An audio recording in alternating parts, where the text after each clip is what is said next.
فی القرآن المجید کنتم امواتا فاحیاکم ثم یمیتکم ثم یحییکم ثم الیہ ترجعون۔ صدق اللہ مولانا العظیم۔ وقال اللہ تبارک و تعالی فی القرآن المجید فی شان حبیبہ ان اللہ و ملائکتہ یصلون علی النبی یا ایھا الذین آمنوا صلوا علیہ وسلموا تسلیما۔ آواز بلند پڑھیے، الصلاۃ والسلام علیک یا سیدی یا رسول اللہ وعلی آلک و اصحابک یا سیدی یا حبیب اللہ۔ الصلاۃ والسلام علیک یا سیدی یا نور اللہ وعلی آلک و اصحابک یا جد الحسن والحسین۔ حمد بے حد مر خدائے پاکرا، آنکے ایمان داد مشت خاکرا، اور حمد بے حد مر رسول پاکرا، آنکے ایمان داد مشت خاکرا۔ کبھی ان کا نام لینا، کبھی ان کو یاد کرنا، کبھی ان کا نام لینا، کبھی ان کو یاد کرنا، میرا ذوق ان کی چاہت، میرا شوق ان پہ مرنا۔ اور تیرے من چلوں کا جگ میں یہ عجب چلن رہا ہے، تیرے من چلوں کا جگ میں یہ عجب چلن رہا ہے، نہ کسی کی بات سننا نہ کسی سے بات کرنا۔ سبحان اللہ۔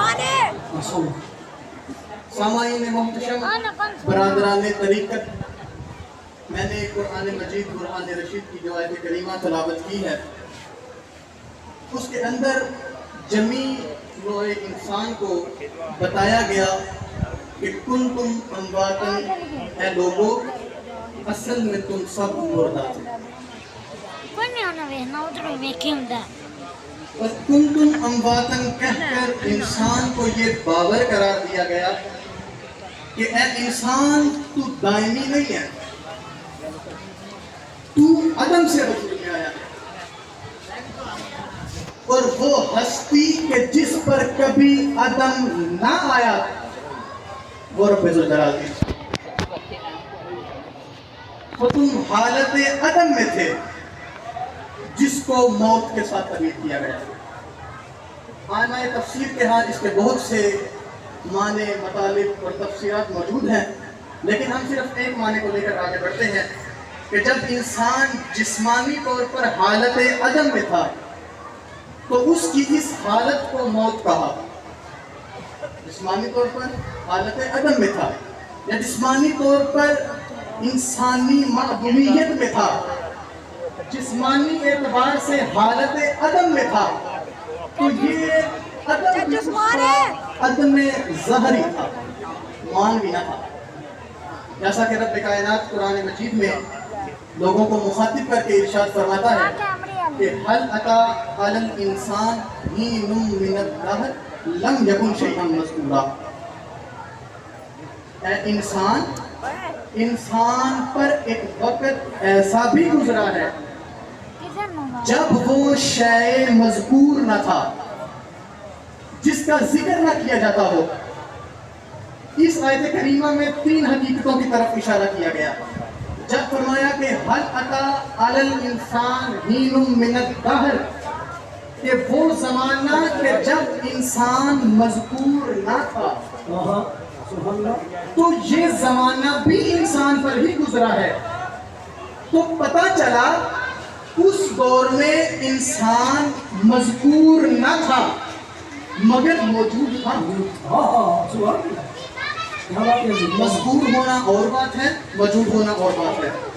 لاکھوں ہزاروں آپ یہ آستانہ عالیہ کے مزار اقدس پر ہی نظر ڈالیں تو حضور سید چند بھی بخاری دامت برکاتہ العالیہ آپ کا رحمت اللہ تعالی علیہ، آپ کا وجود اقدس ظاہری ہمارے اندر موجود نہیں ہے، ہر چند کے وہ روحانی طور پر موجود ہے، لیکن ان کا ظاہری جسم موجود نہیں مگر مذکور ہیں۔ اسی طرح لاکھوں ہزاروں لوگ ایسے ہیں کہ جو اس روئے زمین پر چلتے اٹھتے بیٹھتے ہیں مگر ان کا ذکر کوئی نہیں کرتا، وہ مذکور نہیں ہوئے۔ آپ سمجھنے والی بات کیا ہے؟ ان کا ذکر کوئی نہیں کرتا، وہ مذکور نہیں ہوئے، اس لیے کیونکہ وہ ذاکر نہیں ہے۔ کیا بات ہے؟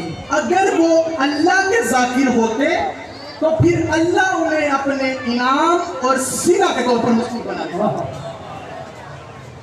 اور پھر رب جس کو مذکور بنا دیتا ہے کل کائنات میں سے کوئی فرد اسے مٹا نہیں سکتا۔ جو اللہ کا ذاکر ہو جاتا ہے اللہ اسے اپنے انعام میں مذکور بنا دیتا ہے۔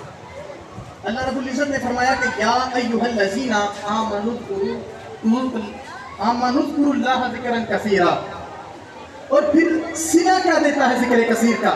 فرمایا فاذکرونی اذکرکم، تم میرا ذکر کرو میں تمہارا ذکر کروں گا۔ اب جو لطیف بات یہاں پر کرنی ہے، رب کا ذکر کرنا اور بندے کا ذکر کرنا۔ جب تک انسان ظاہری دنیا میں موجود تھا، جب تک وہ دارالعمل میں تھا، اللہ کا ذکر کرتا رہا، چلتے بیٹھتے اٹھتے پھرتے اللہ کا ذکر کرتا رہا، اس کا قلب بھی ذاکر رہا، اس کی زبان بھی ذاکر رہی، اس کے جسم کا ایک ایک عضو بھی ذاکر رہا، لطیفہ خفی بھی ذاکر رہا، اخفا بھی ذاکر رہا، بدن بھی ذاکر رہا، باطنہ بدن بھی ذاکر رہا۔ اس نے ذکر کیا تھا اپنی بساط کے مطابق، اس نے ذکر کیا تھا۔ جو بندہ ساری زندگی اللہ کا ذکر کرتا رہا، رب کا ذاکر رہا، خواہ وہ حضرت محبوب سبحانی قطب ربانی شیخ عبد القادر جیلانی، خواہ وہ خواجہ معین الدین چشتی اجمیری ہو، خواہ وہ الحاج پیر سید چند پیر بخاری رحمۃ اللہ تعالی علیہ ہو، کہ جن کا وجود اقدس اس خطے کے لیے چشمہ ولایت و معرفت تھا، ساری زندگی اللہ کے ذکر میں گزار دی، نہ صرف خود ذکر کیا بلکہ لاکھوں ہزاروں مردہ دلوں کو رب کے ذکر سے زندہ کر دیا۔ نعرہ تکبیر، نعرہ رسالت، نعرہ حیدری، تاجدار گنج شریف۔ انہوں نے ذکر کیا تھا اپنی بساط کے مطابق، اب رب ان کو جزا دے گا اپنی بساط کے مطابق۔ فرمایا فاذکرونی اذکرکم، جو میرا ذکر کرے گا میں اس کا ذکر کروں گا۔